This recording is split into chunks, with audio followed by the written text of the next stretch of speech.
Hello everyone, welcome to Raw SSC. आज है हमारी रैपिड मैथ्स 1.0 सीरीज़ की क्लास नंबर 76। जो भी बच्चे प्रिपेयर कर रहे हैं सीजीएल, सीएचएसएल, सीपीओ या एमटीएस के लिए और मैथ्स की प्रिपरेशन करना चाहते हैं तो आप ये वाली सीरीज़ फॉलो कर सकते हैं। और आपको मॉक्स करने हैं मैथ्स के कि आप एनालिसिस कैसे करेंगे, टाइम कैसे मैनेज करेंगे, कैलकुलेशन वाला पार्ट कैसे उसमें स्ट्रॉन्ग करेंगे, स्किपिंग वाली आर्ट कैसे सीखेंगे। तो आप रीजनिंग कहना सॉरी मैथ्स की जो एक सीरीज़ चल रही है मॉक की, वो आप फॉलो कर सकते हैं। ठीक है, वहाँ पे मैंने वो सब चीज़ें सिखाई हैं जो कि प्रिपरेशन के टाइम पे नहीं सिखाई जाती, जो चीज़ें सिर्फ मॉक में ही सीख सकते हैं। ठीक है, और क्लास की पीडीएफ के लिए आप टेलीग्राम ज्वाइन कर सकते हैं, लिंक आपको डिस्क्रिप्शन में मिल जाएगा। ठीक है, तो आज के 15 क्वेश्चन रखते हैं, मिक्स क्वेश्चन होंगे। देखते हैं कोई नया कॉन्सेप्ट होगा तो उसको मैं समझा भी दूंगा, नहीं तो पुराने कॉन्सेप्ट जो पहले समझा रखे हैं उन्हीं पे बेस्ड होंगे। थोड़ा सा लेवल अच्छा होगा। मेंस के क्वेश्चन भी कुछ इंक्लूड किए, मैंने आपको पहले बोला था कि धीरे धीरे अब मेंस के क्वेश्चन भी इंक्लूड कर लेंगे हम, ताकि जो लास्ट की क्लासेस बची हुई हैं 20-25, तो उसमें थोड़ा सा आपको ये आइडिया लग जाए कि हाँ लेवल किस तरीके से बढ़ता है। कॉन्सेप्ट बेसिकली वही रहता है, हाँ थोड़ी कैलकुलेशन वाला पार्ट बढ़ जाएगा, थोड़ा सा आपको स्टेटमेंट समझने में प्रॉब्लम हो सकती है, इस तरह की चीज़ें करने लगता है वो मेंस के टाइप पे। ठीक है, तो क्लास स्टार्ट करते हैं आज की। क्वेश्चन नंबर 1 है, बोल रहा है a man sells 2 articles at 9975 each, यानी कि एक आर्टिकल को 9975 में बेच रहा है, दूसरे को भी 9975 में बेच रहा है। बोल रहा है ही gains 5% on one article and loses 5% on the other. 5% का गेन हो रहा है एक पे 5% का लॉस हो रहा है। बोल रहा है फाइंड इज ओवरऑल गेन और लॉस। ओवरऑल गेन और लॉस बता दो आप। एक पे 5% का पहले तो ये देखो 5% होता क्या है, 1/20। एक पे गेन हुआ तो यानी कि 20 की चीज़ 21 में बेची होगी, दूसरे में 20 की चीज़ 19 में बेची होगी, लॉस हुआ एक पे। अब देखो एक बार बोल रहा है उसने बेचा है 9975 पे, तो यानी कि हमारी 21 की वैल्यू 9975 है, और इस वाले केस में क्या हो जाएगी, 19 की वैल्यू 9975 हो जाएगी। कितने पे चला जाएगा, अगर आप इसको 4 पे ले जाओगे तो ये हो जाएगा 21 चौके क्या नाम है 84 के बाद बचा 15, 157 हो गया।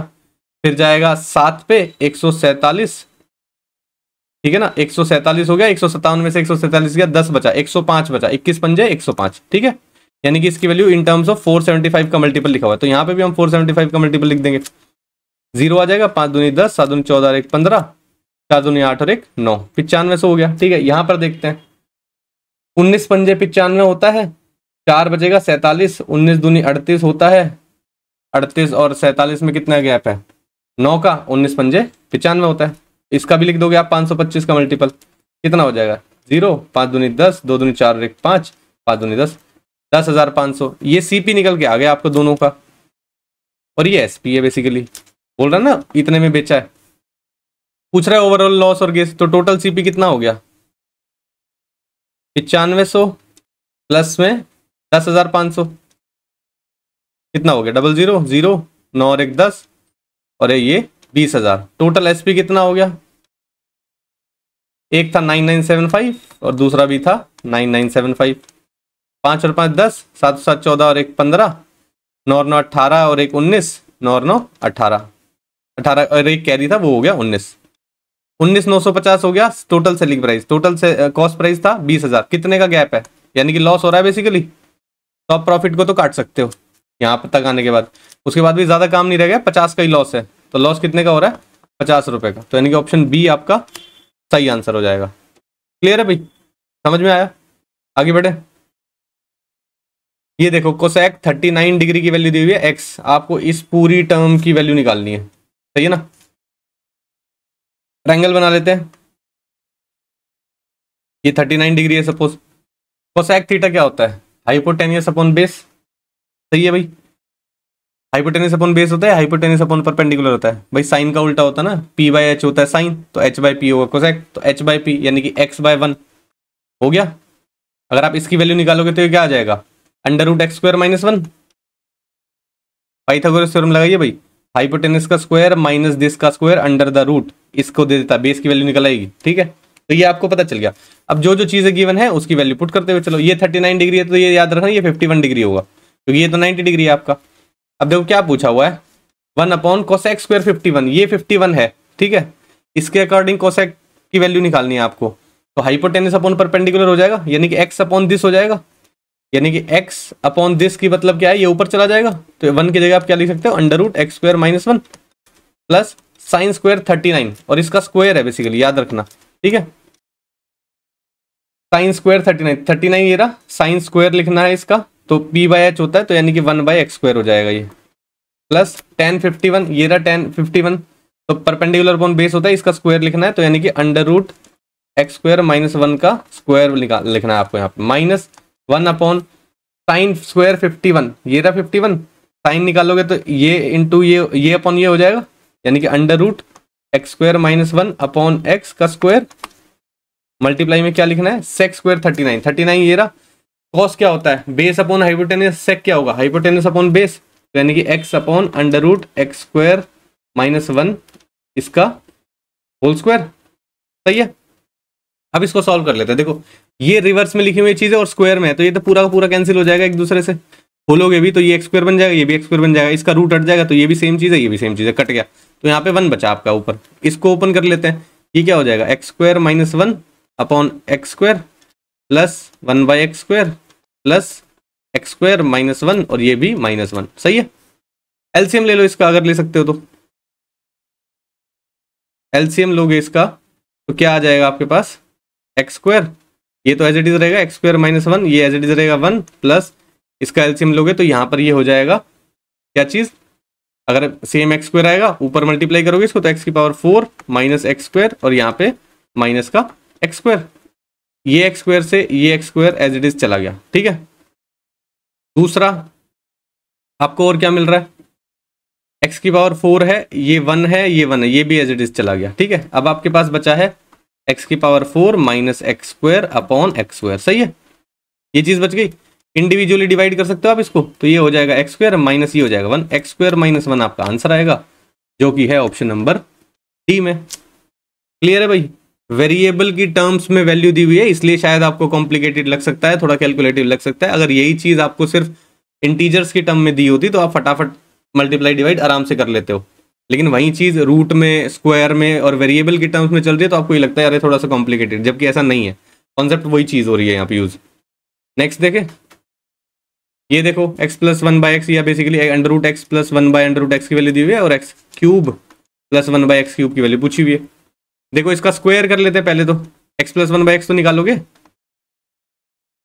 तो x + 1/x क्या निकल के आएगा, स्क्वायर करोगे तो इसका 3 का स्क्वायर 9, इधर जाके माइनस का 2 हो जाएगा, 9 में से 2 गया 7। ठीक है, इसका क्यूब करते हैं अब, x³ + 1/x³ सीधा निकाल लो, तो इसका क्यूब होता है यानी कि 343 माइनस में 7 × 3 यानी कि 21 माइनस करोगे तो 322 बचेगा आपका यहाँ पे, जो कि आपका ऑप्शन नंबर बी में दिया हुआ है। सिंपल है, सीधा सीधा टर्म्स याद है, इसका क्यूब -3 × a लिखते हो आप, या a का क्यूब -3 × a लिखते हो, वही चीज की है।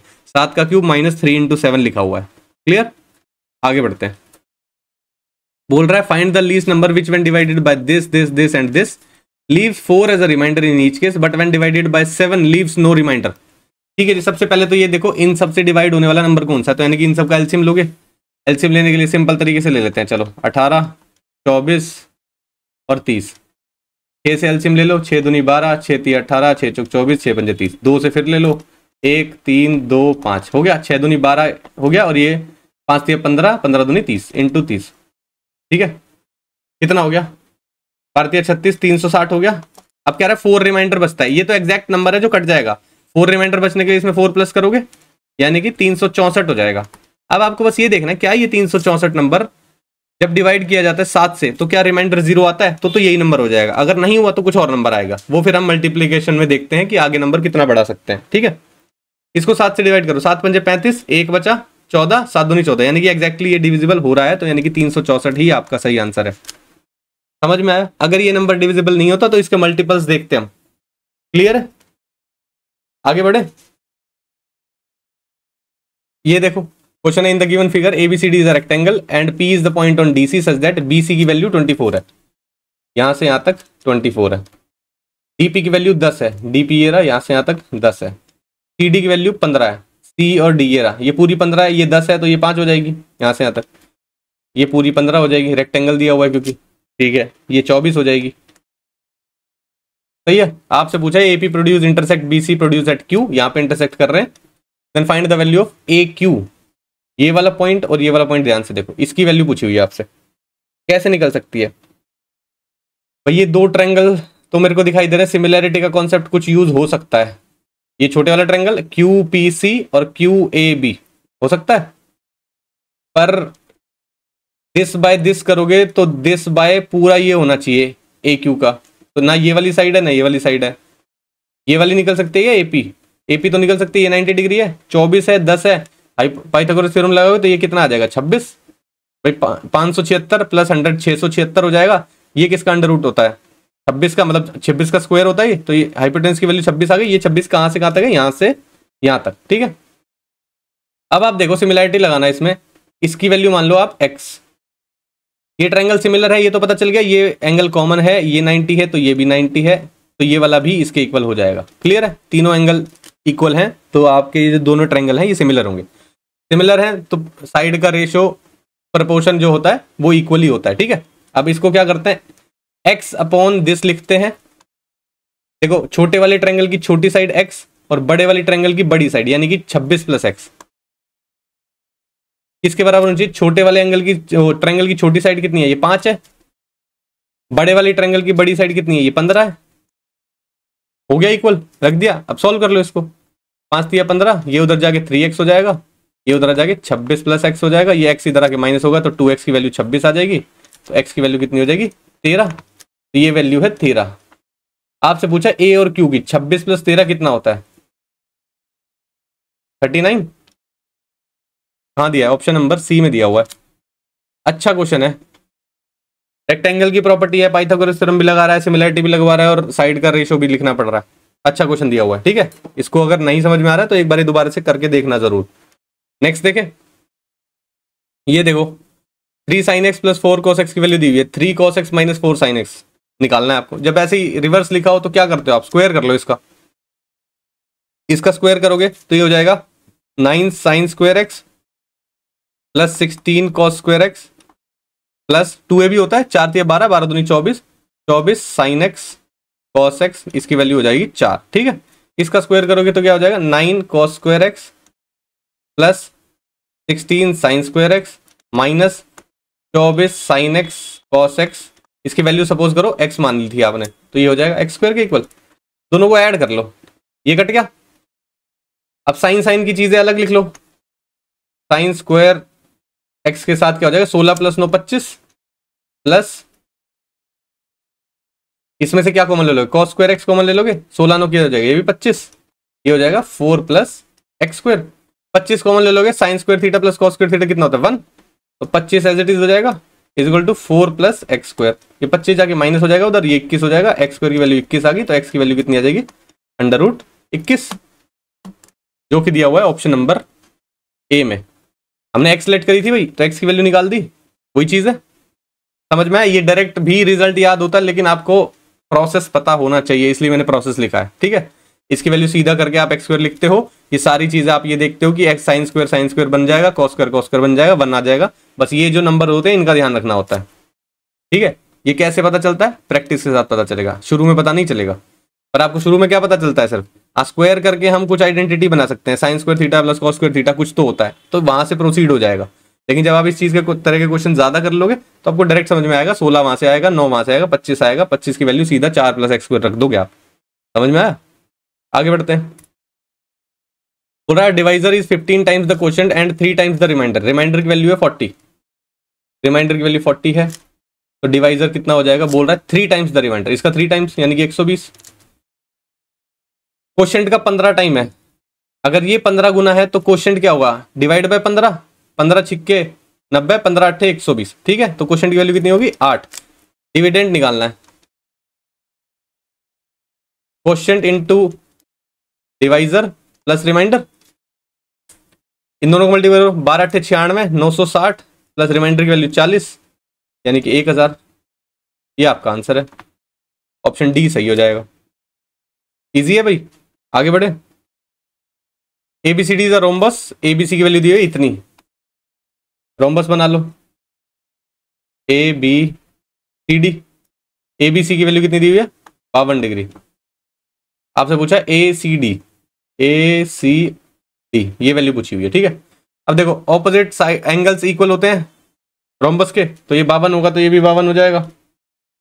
दूसरी बात, रोम्बस की सारी साइड्स बराबर होते हैं, ये साइड इसके बराबर है तो यानी कि ये वाला एंगल इसके बराबर होगा, 52 तो निकल गया। एंगल सम प्रॉपर्टी के हिसाब से ये ट्रायंगल का सम 180 होता है। 180 में से 52 तो चले गए, कितने बचेंगे आपके? 128।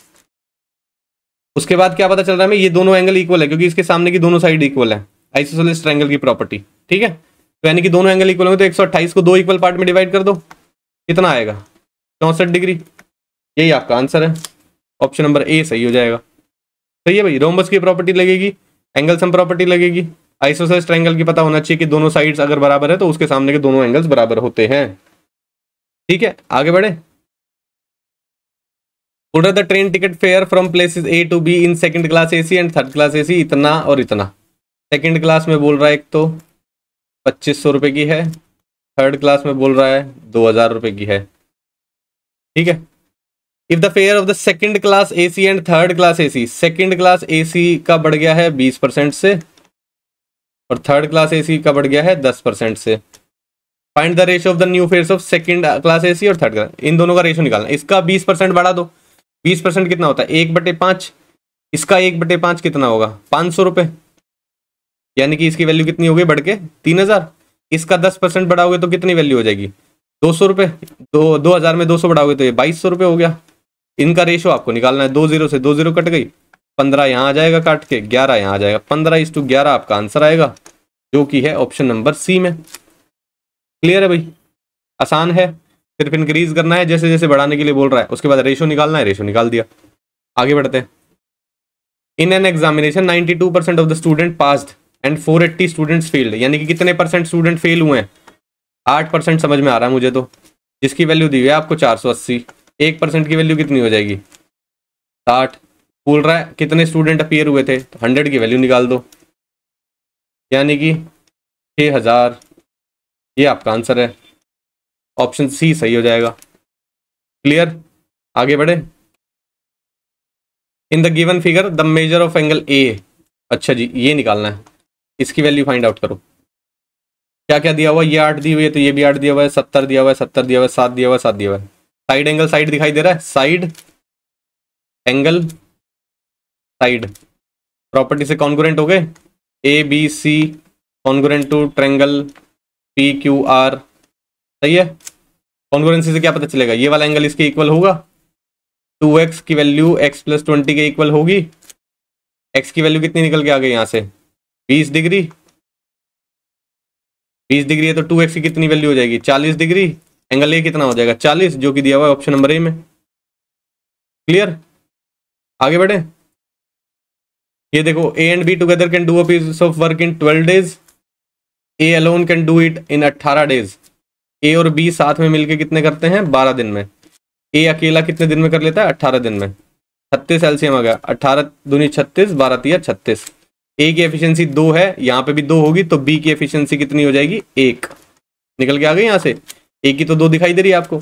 इन how many days B alone can do the work, B अकेला कितने दिन में काम कर लेगा? भाई 36 काम करने हैं, बी की एफिशिएंसी 1 है, टोटल लगेंगे 36 डेज। Option number C. आगे बढ़े। बोल रहा है what is to be added to this so that the sum is equal to this. ठीक है जी, दोनों चीज निकालो। 20% ऑफ 360 निकालो पहले तो। 10% कितना होगा? 36। 20% कितना होगा? 36 का डबल 72, यानी कि ये तो वैल्यू है 72। यहां देखते हैं अभी। 15% ऑफ 180 निकालना है। 10% कितना होगा? 18, और 5% कितना होगा? 9। 18 और 9 कितना होता है? 27। तो आपसे पूछ रहा है 27 में कितना ऐड करें कि 72 हो जाए। एक्स की वैल्यू कितनी आएगी यहाँ पे? उधर जाके ये माइनस हो जाएगा, 30 मान लो, 42 और 3 45। एक्स की वैल्यू 45 आ जाएगी, यानी 45 ऐड करना है आपको। क्लियर, आगे बढ़े। ये देखो, A B C together invest 53,000 in a business. ठीक है जी, 3 लोग हैं, इन्वेस्ट कर रहे हैं, ए बी और सी। 53,000 इन्वेस्ट कर रहे हैं। ए इन्वेस्ट कर रहा है 5,000 बी से ज्यादा, बी इन्वेस्ट कर रहा है 6,000 सी से ज्यादा। अगर सी ने सपोज एक्स किए तो इसने किए होंगे एक्स प्लस 6,000। इसने इससे 5,000 ज्यादा किए तो इसने किए होंगे एक्स प्लस 11,000। इन तीनों का सम कितना दिया हुआ है? 53,000। तो कितनी वैल्यू होगी? 3x की वैल्यू होगी 53, यहाँ कितना हो गया 17, उधर जाके माइनस कर दो इसको, 53 में से 17 गया, 53 में से 10 गया 43, 3 चला गया फिर और 40 और 4 और चला गया, तो कितना बचेगा 36,000। एक्स की वैल्यू कितनी आ जाएगी 12,000। यानी कि सी इन्वेस्ट कर रहा है 12,000, ये बी इन्वेस्ट कर रहा है 18,000 और ये कर रहा है 12 और 11 कितना हो गया 23,000। सही है, टोटल वही हो रहा है 53, 20, 30, 40, 50 और 53। ठीक है जी, 53,000 हो गए। अब बोल रहा है out of total profit of 31,800 find the share of A. 31,800 का प्रॉफिट हुआ है। अब इनका रेशो निकाल लो, 3 0 ये गई, 3 0 ये चली गई, 3 0 ये चली गई। टोटल कितना है प्रॉफिट? तो जिस रेशो में इन्वेस्टमेंट होती है उसी रेशो में प्रॉफिट होता है, तो यानी कि 53 वैल्यू है टोटल प्रॉफिट की। आपसे पूछा है ए का शेयर, ए का शेयर यानी कि 23 की वैल्यू आपको निकालनी है, 23 की निकाल दो। ये किस पे जाएगा? देखो 5 6 30 होता है, 6 3 18, 6 पे चला गया एग्जैक्ट, 600 आ गया। 00 6 3 18, 6 दूनी 12 और 1 13, 13,800 ए का शेयर है जो कि दिया हुआ है ऑप्शन नंबर बी में। क्लियर भाई? नेक्स्ट देखें, बोल रहा है a man walks at a speed of 8 kilometre per hour, after every kilometre he takes a rest of 4 minutes, how much time will he take to cover a distance of 6 kilometre. 6 kilometre चलने में उसको कितना time लगेगा? ठीक है, पहले तो rest का टाइम गिनने के अलग से, आपको पहले ये देखते हैं कि 6 किलोमीटर कितनी देर में ट्रेवल करेगा अगर वो बिना रेस्ट के चलता। तो 8 किलोमीटर चलने में उसको 60 मिनट्स लगते हैं। 1 किलोमीटर चलने में कितना लगेगा? 60/8। 6 किलोमीटर चलने में कितना लगेगा? 60/8 इंटू 6, 4 से काट लो, 4 दूनी 8, 15, 2 से काट लोगे ये कितना है 3, यानी कि 45 मिनट तो उसको लगने हैं चलने में विदाउट रेस्ट। सही है, नॉर्मल तरीके से बताया बिल्कुल। वैसे तो डायरेक्ट भी समझ में आ रहा है, अगर 2 2 के मल्टीपल में भी चेक कर लोगे तो भी समझ में आ जाएगा। 4 इक्वल पार्ट में डिवाइड करो, 3 पार्ट की वैल्यू पूछ रहा है, तो 15 15 15 15 दिए 45 हो जाता है। ठीक है, वैसे भी समझ में आ जाएगा आपको। दूसरा आप बोल रहा है कितने रेस्ट, 4 मिनट के कितने रेस्ट लेगा, बस आपको ये पता लगाना है। देखो यहाँ स्टार्टिंग पॉइंट है, वो 1 किलोमीटर चला, यहाँ रेस्ट लेगा 2 3 4 5 और यहाँ तो पहुंच गया, इस रेस्ट को काउंट नहीं करेंगे। तो ये सारे रेस्ट पॉइंट है, 1 2 3 4 5, यहाँ सब उसने रेस्ट किया है। 4 मिनट का रेस्ट किया है 5 बार, यानी कि 20 मिनट का रेस्ट करेगा। 20 मिनट का रेस्ट करेगा तो यहाँ पे ऐड हो जाएगा उसका टाइम, तो यानी कि 65 मिनट आपका आंसर आ जाएगा। कहाँ दिया है? ऑप्शन नंबर बी में दिया हुआ है। क्लियर भाई? समझ में आया? यही चीज है, रेस्ट वाला चीज समझ में। देखो स्टार्टिंग पॉइंट पे तो रेस्ट थोड़ी ना कर रहा है, जब 1 किलोमीटर चल लेगा तो ही तो रेस्ट करेगा। तो पहला रेस्ट पॉइंट ये है, दूसरा ये है, तीसरा ये है, चौथा ये है, 5वां ये है। यहाँ तो पहुंच ही गया, उसके बाद रेस्ट कहाँ से काउंट करोगे? पहुंच ही गया यहाँ पे तो वो, तो कितने रेस्ट हुए टोटल? 6 किलोमीटर चलने थे, 1 2 3 4 5 6 चल गया। रेस्ट पॉइंट कितने? 1 2 3 4 5, 4 मिनट का रेस्ट किया है, 5 बारी किया है, तो 20 मिनट रेस्ट करेगा वो टोटल।